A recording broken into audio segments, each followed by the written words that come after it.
नमस्कार दोस्तों, एक बार फिर से आप सभी का मैं बहुत बहुत स्वागत करता हूं। दोस्तों, इस समय की सबसे बड़ी खबर यह है कि मायावती जी ने अपने भतीजे आकाश आनंद को सभी पदों से हटा दिया है। उनकी हैसियत बीएसपी में एक नॉर्मल कार्यकर्ता की तरह रह गई है। मायावती जी अपने फैसलों के लिए जानी जाती हैं और अब उनके ही फैसले को लेकर लोग सवाल खड़े कर रहे हैं। उनका फैसला ही सवालों के घेरे में आ गया है। बहुजन समाज में खास तौर से इस खबर को लेकर खलबली मच चुकी है। आकाश आनंद जिन्हें फायर ब्रांड नेता के तौर पर देखा जा रहा था, जिन्हें कहा जा रहा था कि इनके आगे चंद्रशेखर आज़ाद भी कुछ भी नहीं है, अब मायावती जी ने आकाश आनंद पर ही एक्शन ले लिया है। बड़ा सवाल यहाँ पर यह खड़ा होता है, मायावती जी ने आकाश आनंद को क्यों पदों से हटाया? आखिर क्या वजह थी? दोस्तों, उन कारणों पर भी आज हम चर्चा करेंगे विस्तार से। साथ ही साथ इसके फ़ायदे नफ़े नुकसान पर भी बात करेंगे।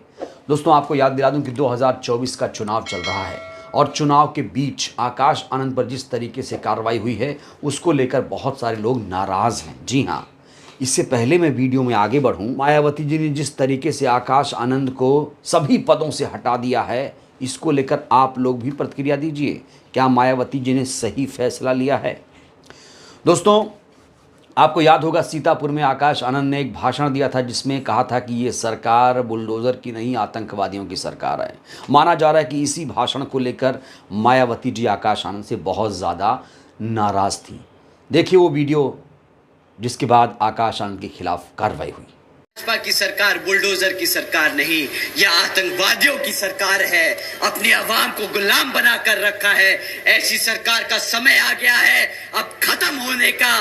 तो दोस्तों, ये वही वीडियो है जिसके बाद आकाश आनंद के खिलाफ कार्रवाई की बात कही जा रही है। आपको याद दिला दें, सीतापुर का ये भाषण आकाश आनंद का काफ़ी ज़्यादा सोशल मीडिया पर भी वायरल है और इस भाषण के बाद आकाश आनंद के खिलाफ केस भी दर्ज किया गया था।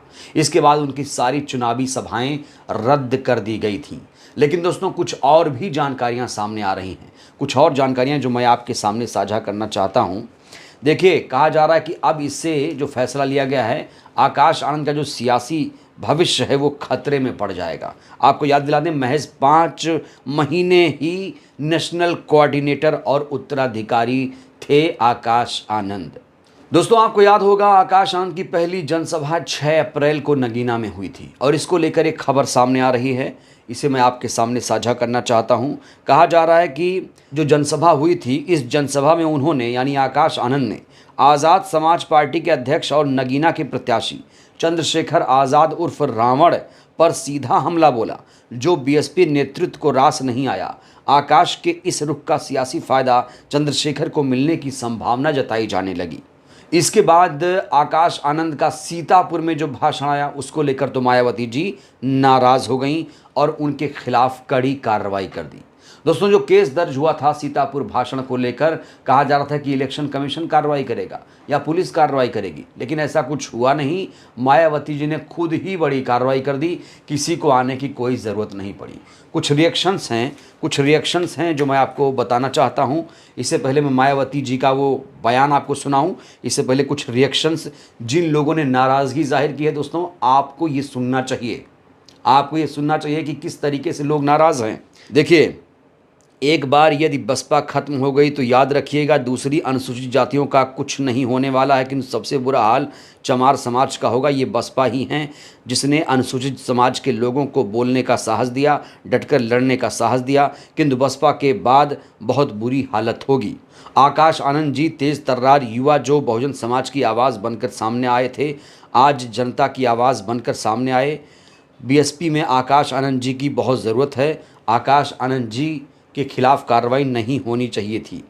एक लिखते हैं शैलेंद्र कुमार, मैं बहन जी के फैसले का विरोध करता हूं, उनके फैसले से मैं बहुत दुखी हूं, मुझे कल नींद नहीं आई। तो इस तरीके के लोग रिएक्शन दे रहे हैं। दोस्तों, याद करिए, मायावती जी ने 5 महीने पहले आकाश आनंद को अपना उत्तराधिकारी घोषित किया था। क्यों किया था? उनको लगा कि इसमें कुछ होगा। ना सिर्फ नेशनल कोऑर्डिनेटर बनाया बल्कि उन्हें अपना उत्तराधिकारी बना दिया।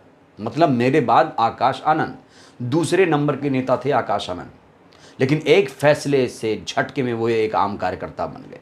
आकाश से ज़मीन पर पटक दिया मायावती जी ने आकाश आनंद को।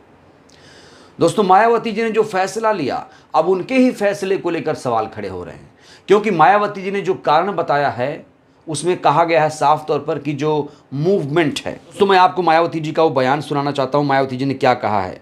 मायावती जी कहती हैं कि बीएसपी एक पार्टी के साथ बाबा साहेब भीमराव अंबेडकर के आत्मसम्मान और स्वाभिमान तथा सामाजिक परिवर्तन का भी मूवमेंट है, जिसके लिए कांशीराम और मैंने पूरी ज़िंदगी समर्पित की।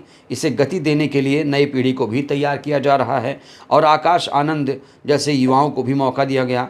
आकाश आनंद को नेशनल कोऑर्डिनेटर बनाया, अपना उत्तराधिकारी घोषित किया, लेकिन पार्टी और मूवमेंट के व्यापक हित में पूर्ण परिपक्वता आने तक अभी उन्हें इन अहम जिम्मेदारियों से अलग किया जा रहा है। उनके पिताजी अपने पद पर मूवमेंट में जिस तरीके से जिम्मेदारी निभा रहे हैं वो निभाते रहेंगे। बीएसपी का नेतृत्व पार्टी और मूवमेंट के हित एवं बाबा साहेब अम्बेडकर के कारवां को आगे बढ़ाने में हर प्रकार का त्याग और कुर्बानी देने से पीछे नहीं हटने वाला है। एक लाइन साफ तौर पर आपने सुनी यहाँ पर, परिपक्वता। आकाश आनंद में अभी परिपक्वता की कमी है, यानी वो मिच्योर नहीं है, मिच्योर नहीं है आकाश आनंद। मायावती जी के अनुसार, मायावती जी के तमाम जो टीम के लोग हैं उनके अनुसार आकाश आनंद अब मैच्योर नहीं रहे। बड़ा सवाल, तो मैच्योर जब नहीं थे तो उत्तराधिकारी क्यों बनाया, नेशनल कोऑर्डिनेटर क्यों बनाया, यहाँ तक कि उत्तर प्रदेश में जनसभाएं लगा दी। दोस्तों, कहा जा रहा है कि मायावती जी खुद चाहती थी कि आयोग आकाश आनंद के खिलाफ कार्रवाई करे। पहले ये देखिए आप क्या लिखा है। बसपा सुप्रीमो ने सीतापुर के प्रकरण के बाद आकाश के प्रचार पर रोक लगा दी थी। इसके बावजूद वो लगातार दिल्ली में रहकर प्रचार प्रसार कर रहे थे।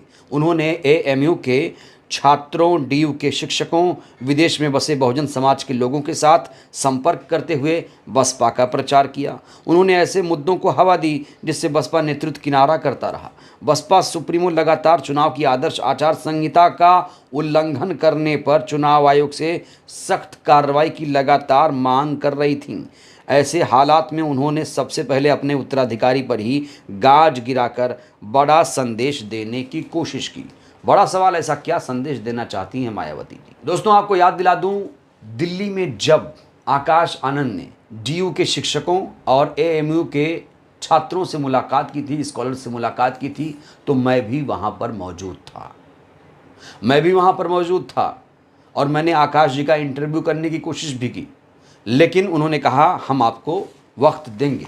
लेकिन अब ये खबर सामने आ गई। दोस्तों, एएमयू के छात्र जब आकाश आनंद से अलीगढ़ से दिल्ली मिलने आए थे तो मैंने उनसे सवाल पूछा था, भाई आप क्यों आए?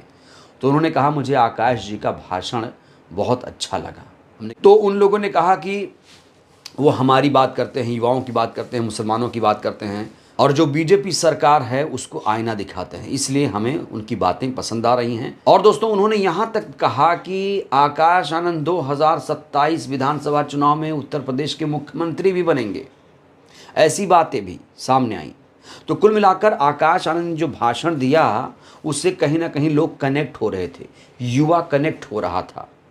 अब सोचिए एएमयू के उन छात्रों का क्या होगा जो इनसे प्रभावित हो रहे थे, और आकाश आनंद की रैलियों का क्या होगा। अभी तो 4 फेज का चुनाव उत्तर प्रदेश में बाकी है। क्या अकेले मायावती जी पूरा उत्तर प्रदेश में चुनाव प्रचार संभाल सकती हैं? क्योंकि दोस्तों, आकाश आनंद बहुत ज़्यादा मेहनत कर रहे थे। ये बयान छोड़ दिया जाए तो उसके अलावा वो बहुत सारा मेहनत कर रहे थे। अब प्रचार प्रसार पर रोक लगाई, उसके बावजूद वो विदेश में बसे बहुजनों से बातचीत कर रहे थे, सबसे मिल रहे थे, जुल रहे थे। लेकिन मायावती जी को ये सब आकाश आनंद का करना पसंद नहीं आ रहा था। दोस्तों, बड़ा सवाल ये है कि मायावती जी क्या संदेश देना चाहती हैं। देखिए, साफ तौर पर मायावती जी के बारे में कहा जाता है कि मायावती जी गलत बयानबाजी ना करती हैं, ना करने देती हैं और ना करेंगी। गलत बयानबाजी का मतलब ये है कि असंवैधानिक शब्दों का इस्तेमाल वर्जित है बीएसपी में, बिल्कुल वर्जित है। बीएसपी में कोई भी असंवैधानिक शब्द का इस्तेमाल करेगा तो वो पार्टी से बाहर जाएगा। अब बसपा के नेशनल कोऑर्डिनेटर ने जिस तरीके से कहा जा रहा है कि अमर्यादित शब्दों का इस्तेमाल किया, बीजेपी जैसा कह रही है। बीजेपी जो चाह रही थी वो हो गया। बीजेपी चाह रही थी कि आकाश आनंद के खिलाफ कार्रवाई हो। मायावती जी ने एक्शन लिया है। जाहिर तौर पर जो बीजेपी के लोग हैं इससे खुश होंगे। मायावती जी के इस फैसले से जाहिर तौर पर बीजेपी के लोग खुश होंगे। चंद्रशेखर आज़ाद की भीम आर्मी भी खुश होगी, क्योंकि दोस्तों, चंद्रशेखर की काट माना जा रहा था आकाश आनंद को। और ऐसे में मायावती जी ने आकाश के खिलाफ कार्रवाई करके उन लोगों को भी खुश कर दिया जो लोग बीएसपी से जल रहे थे, जो कहीं ना कहीं डर रहे थे। तो दोस्तों बड़ा सवाल ये भी खड़ा होता है कि बीएसपी को इससे फ़ायदा नुकसान कितना होगा। देखिए, फ़ायदे के तो पता नहीं, लेकिन नुकसान थोड़ा सा होगा। नुकसान थोड़ा सा हो सकता है क्योंकि दोस्तों आकाश आनंद की वजह से युवा बीएसपी के साथ जुड़ रहे थे। ये नुकसान तो बीएसपी को होगा। आकाश आनंद की पार्टी में सक्रियता ना होना या उन्हें जिस तरीके से पार्टी के पदों से हटाया गया है, उससे कहीं ना कहीं एक नुकसान होगा। युवाओं से जो जुड़ाव है बीएसपी से, वो ख़त्म हो जाएगा। याद करिए, मायावती जी ने खुद कहा था 50% युवाओं की भागीदारी बीएसपी में होगी, और ये कोशिश चल रही थी। आकाश आनंद की वजह से, उनके भाषणों की वजह से लोग जुड़ रहे थे पार्टी में। लेकिन दोस्तों आपको ये भी बता दूं, मायावती जी के फैसले का जहां एक तरफ विरोध हो रहा, वहीं उनके जो समर्थक हैं खास तौर से मायावती जी के फैसले को सही बता रहे हैं, कह रहे हैं मायावती जी ने सही किया। लेकिन बहुत सारे लोग मायावती जी के फैसले से असहमत हैं, निंदा भी हो रही है। अब बड़ा सवाल यहाँ पर यह खड़ा होता है कि आकाश आनंद के सियासी भविष्य का क्या होगा। 5 महीने वो उत्तराधिकारी रहे और 5 महीने नेशनल कोऑर्डिनेटर थे। 5 महीने में ख्याति प्राप्त की, सुर्खियों में छा गए, टीवी मीडिया पर छाए रहे, अपने बयानों की वजह से चर्चा में रहे, बेरोजगारी, महंगाई, भ्रष्टाचार के मुद्दे पर खुलकर बात की, सरकार को भी आईना दिखाया। अब बड़ा सवाल, इतना मेहनत किया आकाश आनंद ने, अर्श से फर्श पर आ गए, कहा जा रहा है कि हीरो से ज़ीरो बन गए, तो अब उनका सियासी भविष्य क्या होगा। दोस्तों कहा जा रहा है कि आकाश आनंद का करियर शुरू होने से पहले ही जो राजनीतिक करियर है वो ख़त्म हो गया, क्योंकि इतना अचीव किया, उसके बाद फिर शून्य पर आ गए। उत्तराधिकारी से सीधे एक आम कार्यकर्ता की हैसियत बसपा में हो गई। तो आप समझ सकते हैं कि आकाश आनंद का जो राजनीतिक भविष्य है कितना खतरे में है। अब वो कब परिपक्व होंगे, कब मैच्योर होंगे, हमें नहीं पता। कब मायावती जी को लगेगा कि वो परिपक्व हो गए, कब उन्हें अब उत्तराधिकारी बनाया जाएगा, नहीं बनाया जाएगा, नेशनल कोऑर्डिनेटर क्या आगे बनाया जाएगा, कहा नहीं जा सकता। दोस्तों बहुत मुश्किल है कि आकाश आनंद को अब कोई बड़ा पद दिया जाए फिलहाल। लेकिन इस समय इतनी बड़ी कार्रवाई, क्या ये सही है? इसको लेकर दोस्तों आप लोग भी अपनी प्रतिक्रिया दीजिए। मायावती जी का जो फैसला सामने आया है, इसको लेकर आप क्या सहमत हैं? क्या आप मायावती जी के फैसले से खुश हैं, असहज हैं, नाराज़ हैं? अपनी प्रतिक्रिया आप लोग ज़रूर दीजिए। इस वीडियो में फ़िलहाल के लिए बस इतना ही। अपना बहुत ख्याल रखिए। बहुत बहुत धन्यवाद, शुक्रिया।